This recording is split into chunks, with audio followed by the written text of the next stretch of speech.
Hey, what's up, people? How's it going there? I found some pretty cool footage online. I think it's 1970s New York City subway graffiti or something. I'll leave the link in the description below so you can watch the full thing. And they actually go right past, and believe I'm right about this. It even says Whitlock. It looks like the 6 train coming down from Pelham Bay all the way down because then it hits Whitlock and eventually it'll go underground after that. That's the last station above ground to Hunts Point. So yeah, I used to hit that layup and you'll actually see the trains parked there.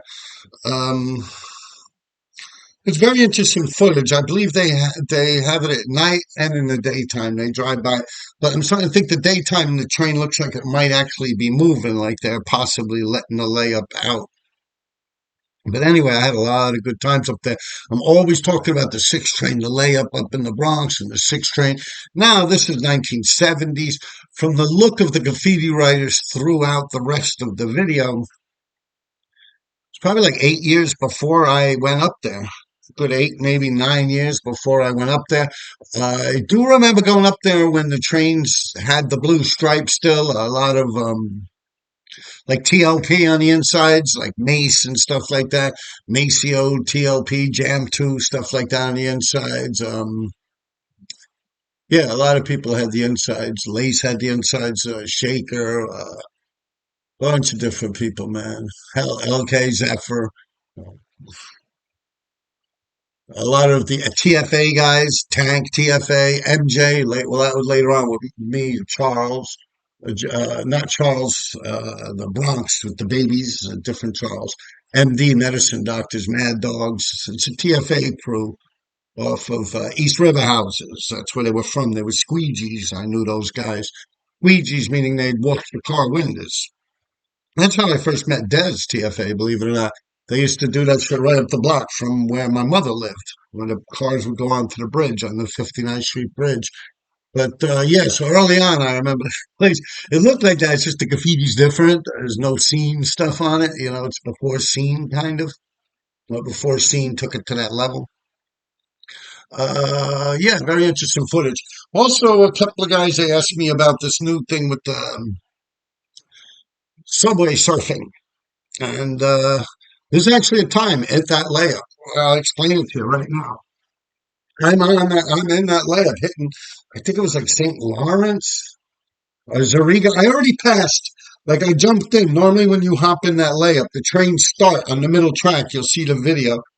You'll be going by. It's like someone's videoing out of a moving train that's heading towards Manhattan, and you see the train right along the side of it. And that's where I'd be hopping around in that train doing the insides.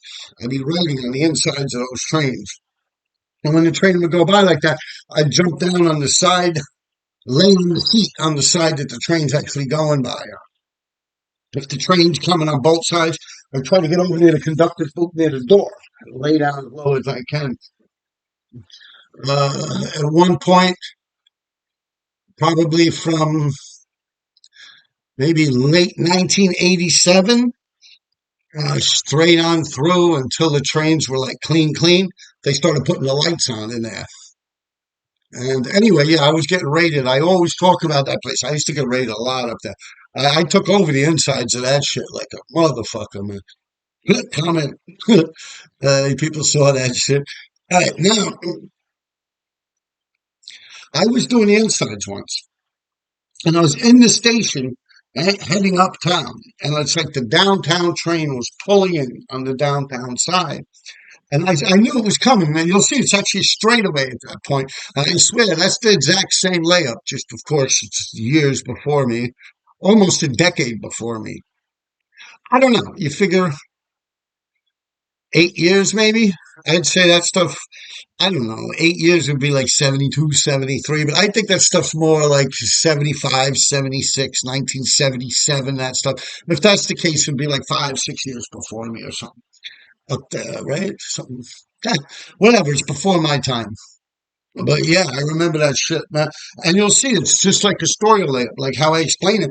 All the buildings around the layup are low. They're like one story, two story. If maybe it's like a factory that's just like one floor warehouse or something, a couple of two-story family houses and shit like that. Just like a story layup, the same deal.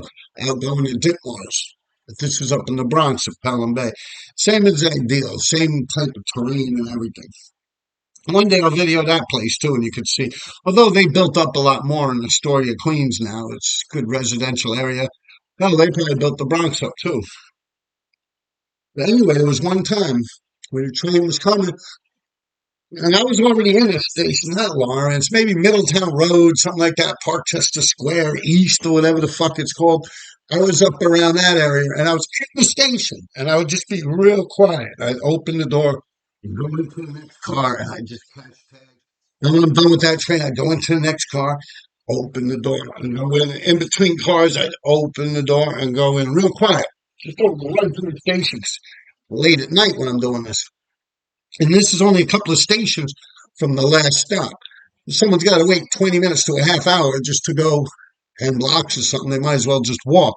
Stations are very low, like low flow of humans at that hour. But there was one time I remember, it was early on in my career. I must have been about 17 years old. So it's probably like 1985, maybe 86 or something like that when I was writing up there. 1986, probably 85. Yeah, around that period of time. Definitely not before that. Although I hit it before that with lace and shit like that, but this was probably about 85, 86. And I had my cans of ink and shit like that. And I'm writing on the insides of the trains, and I see the trains coming because you can start seeing the place is lighting up a little bit. You know, it's lighting up at one end. I can tell the trains are coming. It's outdoors. You look outside, you can see the moon and the trees and shit and the houses and stuff. But when you're in the station, you look out, you're seeing the platform of the station, like people waiting for the train if there happens to be someone there, or it's exactly where someone would wait for the train if they happen to be waiting for a train. So I look out and I see the trains coming into the station, you know. I look this way. I don't open the window and stick my head out inside the train. I just put my face against like the plexiglass. And I look like this in glass actually at that point in life. I put my face against it like this. And I look the other way. And as I look this way, I see two cops. I mean, they're not in uniform, but they're just two burly grown men at the end of the station. So now I see this train pulling in at the same time as I see them. And I'm thinking to myself, it's cops.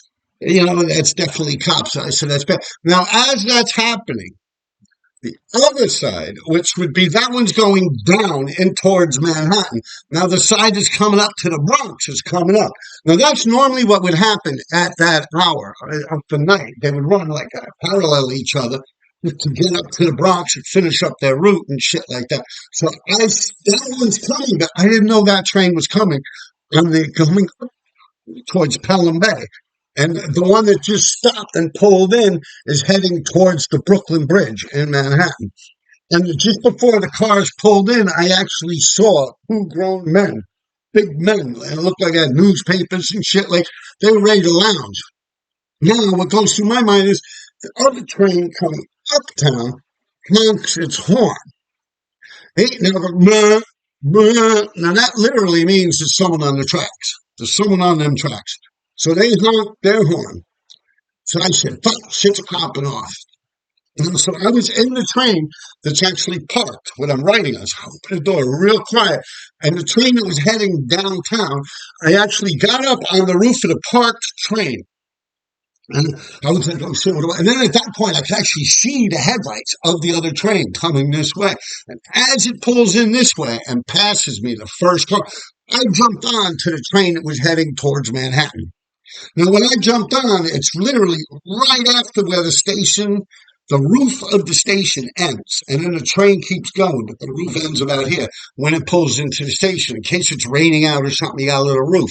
But the beginning of the train station and the end of the train station, there's no roof over it.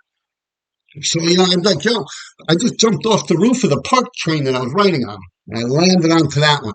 I was probably like the third or fourth car, maybe third car from the front. So there were two other cars, and I was on the third. So the two cars ahead of me is the guy driving the train going in towards Manhattan. So, I hopped on top of it and it started going. I'm like, oh, I never did this before.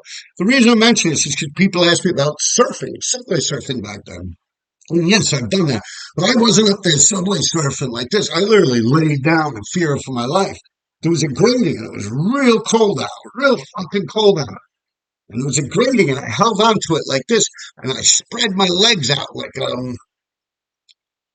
like a fucking like a starfish. I spread my legs out as far out as I could. And I held on to this grating. And I look at the grating and I see a and I'm like, Jesus Christ, that fucking thing could take my fingers off. So I got scared. I'd hold on to that. But, I didn't stand there. I'd hold on for dear life. And then when the train started to go, and you actually stayed there for a minute and talked to those people, the men that I've seen. As the train started to go, I hold on for dear life like this. I didn't want to go get up or get down or nothing. I was afraid that if I got up, the wind would blow me off the fucking thing. I don't know about gravity and all this shit and the powers and the speeds of these fucking things. I was like 17 years old. So anyway, I'm up on that fucking thing. Hold on for dear life. And I'll tell you, it felt like it was going fast, but not like unmanageably scared fast. It felt like, after it happened, it pulled into the next stop. Once again, like I said, the roof of the subway station, when it pulled in, was right here. So I literally just slid off the side. I actually held on to the roof and kind of like right off and landed right on the station and got on the exact same train and went home. I just kept going home. Well, what I think happened is I was up there kind of early that night. I was trying to get rid of my graffiti real quick and, just bang out 50, 60 cars or something. Because you'll see it's literally train after train, like 10 cars, 10 cars, 10 cars, 10 cars. I'd get 70 cars up there sometimes.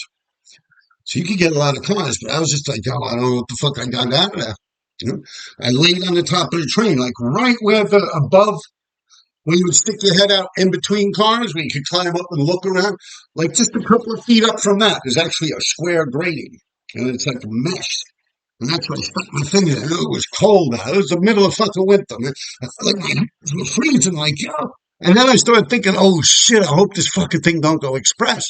And if it goes express, it's gonna go right in, man. But I figured I don't have to stop. But yeah, that'd be fucked up if it went straight in the ground, chop my whole head off and shit. But people have asked me about that. And that I can tell you happened. Now, later on in life, I've been asked people I'm cutting from school with and stuff and hanging out with. They want to go climbing up on this shit. I say, "Hey, get the fuck out of here. I ain't doing that shit." But like in the spur of the moment when I felt like I had to. Now, what happens with these two detectives, you call them? You see, what I think happened is when I put this story together in my head as I'm going home is they were going to go sit around in that layup and try and catch someone. I was like the only one really active. Although this is kind of early on. The bind was going up there at that point. I'm assuming they might have been doing that shit motion tags. I don't know. You know, bind and hangman and shit like that. They were going up there. Mac and Bio, Thule, they were smashing shit, but I believe they were getting it in the yard. Thule was a work bum. They were getting them in the 6 yard, so they weren't getting them out there. Now, Sade also, but he probably stopped hitting the sixes by that point. He probably was still kicking in. Yeah, he was still going there. But I don't know if that's where he was hitting the sixes. I've never actually physically met Sade. I talked to him online a few times and stuff. But yeah, other than that, there was really no one other than the Dead End Kids, Sweet Bass, JR, Tony, dudes like that were hitting the sixes too at that point. Spawn, also SPON, we talk about him a lot. He used to write Sace on the six train, Sacer. That was Spawn. Yeah, he used to do it. SACER, Sacer. Spawn, GNR. Spawn, I talk about him quite often. I was just talking about him with Justin the other day. He used to write Sacer, Sace. Yeah, on the sixes. SACE, saves. Yeah, but yeah, so this is what I believe was happening. Now I know it was cops because they were white guys. And back then, at that point in life in New York City, as strange as this may sound, but normally the white guys were either like the dudes that were working on the tracks or the cops. All right. Now the black guys, they were either the motormen that were in the middle of the train doing the intercom or the people that were driving the train. They were like 90% black. And like the police and the guys that worked on the tracks, the work bums, they were like 90% white. So it's like, in black dudes, I would automatically assume they're there to either start the trains up and pull them out or possibly do something to that effect, maybe take a break. They would go inside. A lot of these guys that drive the trains, they would actually go inside the train, say they got 2 hours before they got to get behind the wheel of a train and drive around here. They'll go into the layup and it goes right into the station. They'll go inside there and they'll just sit down, catch a little sleep. They'll wake up and then they'll start another train up and pull it out or whatever. They got a couple of hours to fuck off. They'll 3, 4 in the morning, they'll go in there and go to sleep. I used to bump into them a lot up there sleeping. Always in the stations. Like when I get to the station, like when you're in between stations, you make a little more noise. But that's normally where the cops will wait for you.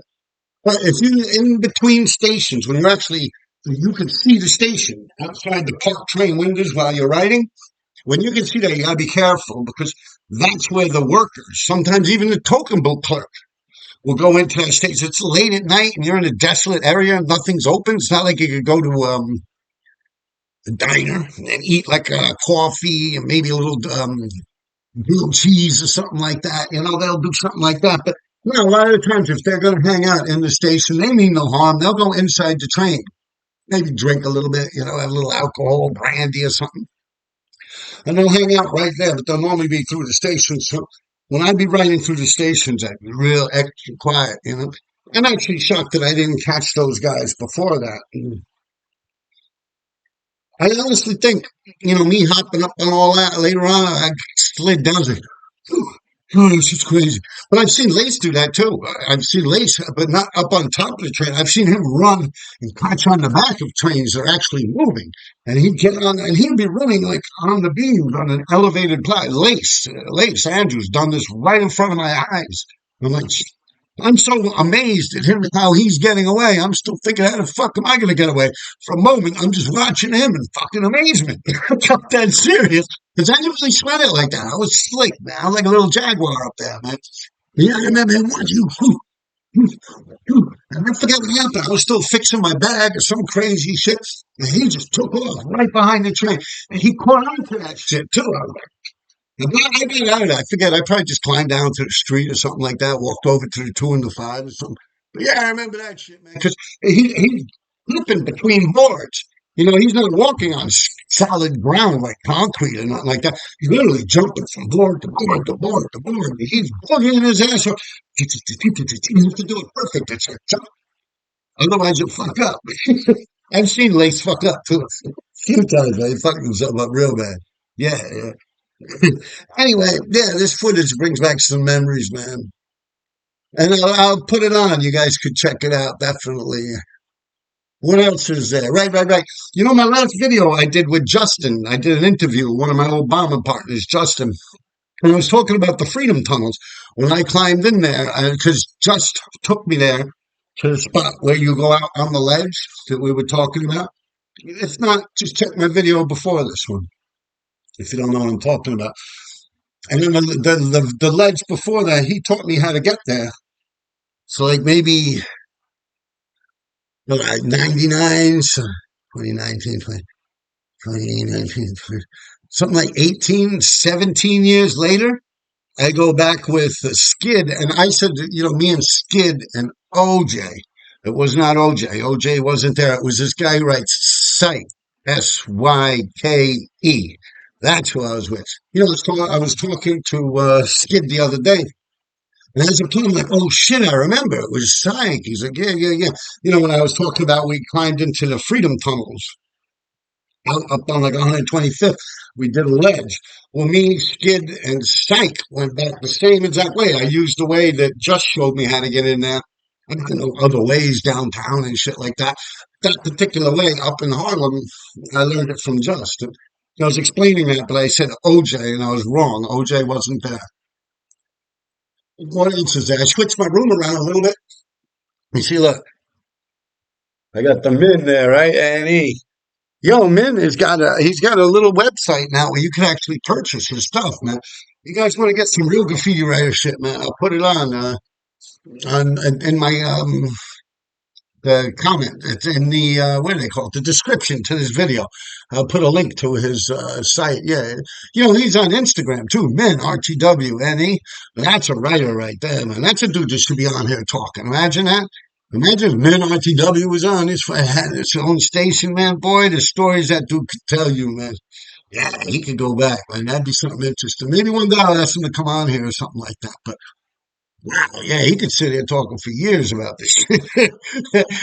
What else is there? Yeah, right. That's about it, people. Take care of yourselves. Have a good one.